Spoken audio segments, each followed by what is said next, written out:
दोस्तों, वक्फ पर supreme court का एक्शन, धमकी देने पर उतर आए मोदी के मंत्री। सुप्रीम कोर्ट ने कहा, हद में रहे सरकार, मोदी शाह का बिगड़ गया सारा का सारा खेल। दोस्तों, आखिर 16 अप्रैल आते आते ऐसी कौन सी स्थिति आ गई कि जब मोदी सरकार के बड़े मंत्री सुप्रीम कोर्ट से पंगा लेने पहुंच गए।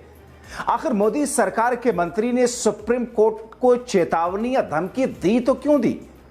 आखिर सुप्रीम कोर्ट को यह क्यों कहा कि अपनी अपनी शक्तियों। वक्फ बोर्ड पर सुप्रीम कोर्ट का बड़ा एक्शन, मोदी जी का सारा खेल पूरी तरह से बिगड़ गया। वहीं पर धमकी देने लगे मोदी के मंत्री। दोस्तों, सुप्रीम कोर्ट के अंदर कई याचिकाएं लाई गई हैं कि इस वक्फ बिल को जो कानून में बदल दिया गया है, इसको पूरी तरह से वापस लेना चाहिए। उसके बाद से किस तरह से मोदी सरकार बौखलाई हुई है। हमारे साथ वरिष्ठ पत्रकार मौजूद है जब्बार खान, आप उनकी इस रिपोर्ट को देखिए। दोस्तों, वक्फ पर सुप्रीम कोर्ट का एक्शन, धमकी देने पर उतर आए मोदी के मंत्री। सुप्रीम कोर्ट ने कहा, हद में रहे सरकार, मोदी शाह का बिगड़ गया सारा का सारा खेल। बहुत स्वागत है आप सभी का। आप देख रहे हैं द राजनीति का विशेष सेगमेंट, खबर और विश्लेषण। मैं हूं जब्बार खान। दोस्तों, आखिर 16 अप्रैल आते आते ऐसी कौन सी स्थिति आ गई कि जब मोदी सरकार के बड़े मंत्री सुप्रीम कोर्ट से पंगा लेने पहुंच गए।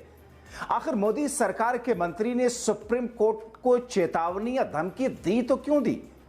आखिर सुप्रीम कोर्ट को यह क्यों कहा कि अपनी अपनी शक्तियों की गरिमा में रहें? कल को सरकार अगर सुप्रीम कोर्ट की शक्तियां छीनेगी तो फिर यह ठीक नहीं होगा। क्या सुप्रीम कोर्ट को मोदी सरकार की तरफ से वक्फ पर फैसला देने से पहले कोई चेतावनी या कोई संकेत दिया जा रहा है?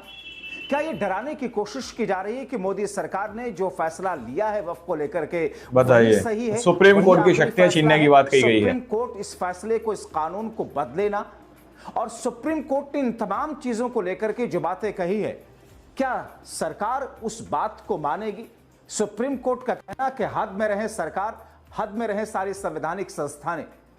आखिर वक्फ कानून को लेकर के सुप्रीम कोर्ट क्या इस मोदी सरकार के पूरे फैसले को पलटने जा रहा है? आखिर इतना बौखलाई क्यों हुई है मोदी सरकार? और 16 अप्रैल से वक्फ कानून का विरोध करने वाले लोग, जिसमें अल्पसंख्यक और दूसरे एक्टिविस्ट के साथ साथ में आम जनता, देश की सेकुलर जनता शामिल है, वो उत्साहित नजर क्यों आ रहे हैं? आपको विस्तार से बताते हैं। दोस्तों, आपसे अपील कि इस वीडियो को अंत तक आप जरूर देखें ताकि समझ सके इस पूरे के पूरे मामले को।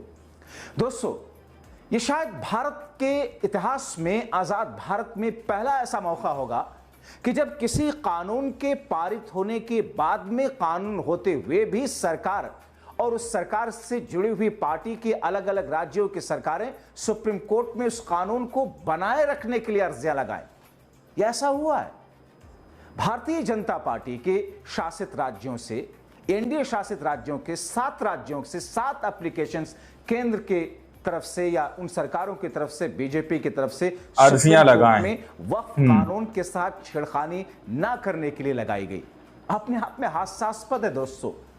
जो राजनीतिक जानकार हैं, जो कानून के जानकार हैं, जो जुडिशरी से जुड़े हुए रहे हैं, वो लोग ये कहते हैं कि अगर किसी कानून में त्रुटि होती है, अगर किसी कानून को संसद ने पारित कर दिया, बना दिया है, राष्ट्रपति ने उस पर मोहर लगा दी है, और उसमें अगर कोई विद्रोह होता है, उस पर देश की जनता खुश नहीं है, या उसमें मूल संविधान के या फंडामेंटल राइट्स के, जनता के फंडामेंटल राइट्स के हनन का ध्यान नहीं रखा गया है, तो फिर उस पर विपक्ष आरोप लगाता है, विपक्ष आपत्ति दर्ज कराता है, प्यायल दाखिल की जाती है, विरोधी उस पर सुप्रीम कोर्ट या कोर्ट में पहुंचते हैं। मगर यह तो हास्यास्पद है। कितनी घबराई हुई है मोदी सरकार कि अपने ही लोगों से इस कानून को बचाए रखने के लिए अपील दाखिल की जा रही है। करीब 7 एप्लीकेशन ऐसे लगाई गई दोस्तों। मगर दोस्तों, 2 दर्जन के आसपास में सुप्रीम कोर्ट में अपीलें हैं, विपक्ष की तरफ से, विरोधियों की तरफ से, अल्पसंख्यकों की तरफ से, एक्टिविस्टों की तरफ से, मुस्लिम संस्थानों की तरफ से अपील दाखिल की जा रही है इस कानून को बनाए रखने के लिए। समझ सकते हैं आप लोग। 20 से ज्यादा याचिकाएं इस बात को लेकर के लगाई गई कि मुसलमानों को उनके राइट्स से वंचित करता है।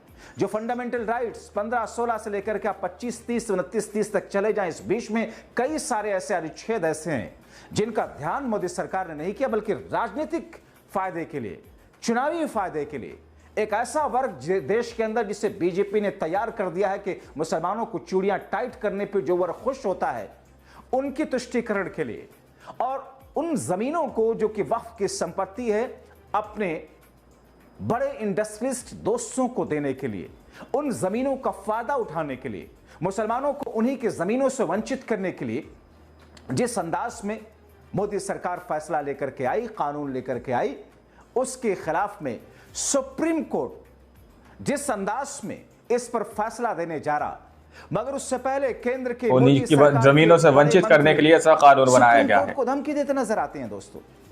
सुप्रीम कोर्ट को धमकी, अदालत को धमकियां।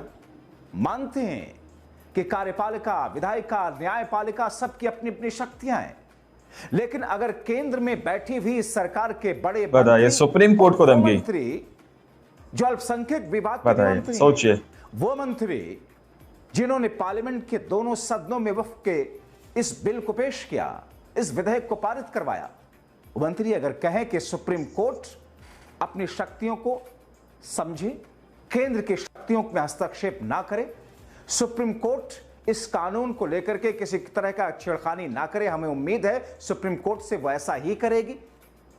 सीधे तौर पर इसे धमकी की श्रेणी में राजनीतिक बुद्धिजीवी और देश के जानकार, कानूनी जानकार और पूर्व जस्टिस सुप्रीम कोर्ट से जुड़े हुए लोग ये कह रहे हैं।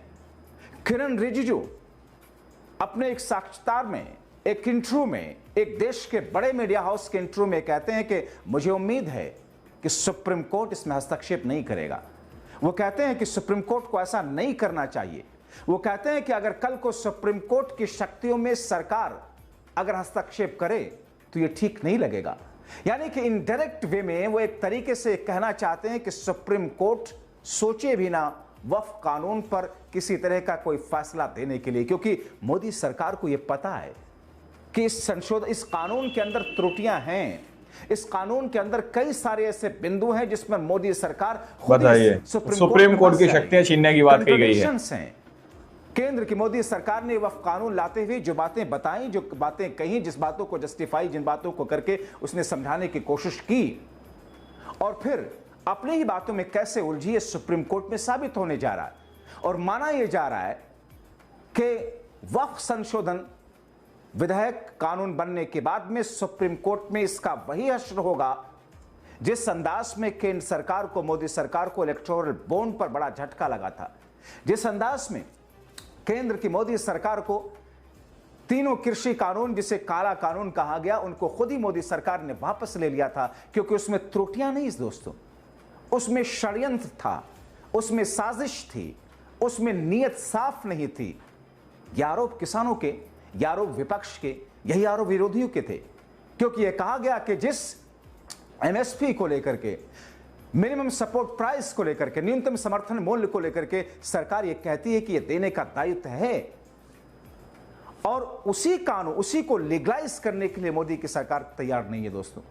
तो दोहरा मापदंड उसमें देखा, चुनावी फायदे और नुकसान के गुणागणित से केंद्र की मोदी सरकार ने, खुद प्रधानमंत्री नरेंद्र मोदी ने कहा कि इस कानून को हम समझा ही नहीं पाए जनता तक दोस्तों, और उसके बाद उस अर्जियां लगाएं, वापस ले लिया था। कुछ ऐसा ही है इलेक्टोरल बॉन्ड पर, जिस तरीके से सुप्रीम कोर्ट सख्त हुआ था, मोदी सरकार और उसके रवैये की धज्जियां उड़ी थी, ऐसा ही इस कानून को लेकर के होने जा रहा है। अब कानून को लेकर के, बदलने को लेकर के, स्टे करने को लेकर के, इस कानून को रद्द करने को लेकर के बहुत सारे लोग आश्वस्त नजर आ रहे हैं। कानून के जानकार, सुप्रीम कोर्ट के वरिष्ठतम वकील, सुप्रीम कोर्ट के अंदर जज और जस्टिस के पद पर रहे लोग, यहां तक कि सुप्रीम कोर्ट के कुछ पूर्व चीफ जस्टिस भी ये मान रहे हैं कि यह कानून सुप्रीम कोर्ट में टिक नहीं पाएगा, धराशायी हो जाएगा। मगर हिम्मत तो देखिए केंद्र सरकार में बैठे हुए एक मंत्री की, किरण रिजिजू साहब, वो कहते हैं बड़े डंके के चोट पर कि साहब सुप्रीम कोर्ट ऐसा नहीं करेगा, सुप्रीम कोर्ट को ऐसा नहीं करना चाहिए। कल को अगर केंद्र की सरकार सुप्रीम कोर्ट की शक्तियों में अगर हस्तक्षेप करे तो फिर ये ठीक नहीं लगेगा।